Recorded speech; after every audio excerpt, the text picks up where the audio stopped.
Hello' guys, কি খবৰ? ভালনে? এয়া দেখিছেনে আমাৰ ঈশানৰ এতিয়া 8 মাহ 20 দিন হৈছে। ৰাতিতে 11টা বাজিলে। এনেকৈ কেতিয়াও নাখায়, খাবলৈই মন নকৰে। এনেকৈ ৰাতি 11টা, 11:30, 12টা বজালৈকে খেলিবলৈ লাগে। সদায় টোপনি ক্ষতি কৰি থাকে। দেখিছেনে তাৰ কিমান ফূৰ্তি মাকৰ লগত। ভিডিঅ' বনাম বুলি ভাবোঁ, কিন্তু সময়ে নাপাওঁচোন বনাবলৈ। তাৰ লগত লাগি থাকোঁতেনে দিনতো নুশুৱে, সি ৰাতিও নুশুৱে। আৰু টোপনিটো ইমান পাতলা নহয়, দিনত কমচে কম 5 মিনিটমান শুৱে। ৰাতি সেয়ে অকণমান শুৱে আৰু ৰাতি আমাৰ লগতে ভাত পানী খায়। ভাত পানী খোৱা হোৱালৈ 10টা 11টা বাজে। সি তেতিয়ালৈকে অকণো চকু টিপ নামাৰে, তেতিয়ালৈকে তেনেকৈয়ে থাকে, অকণো নুশুৱে।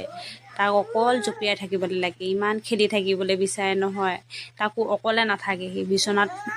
বিচনাত যদি অকলে দি দিওঁ, সি কেতিয়াও নাথাকে। তাক কোচত লৈ লৈ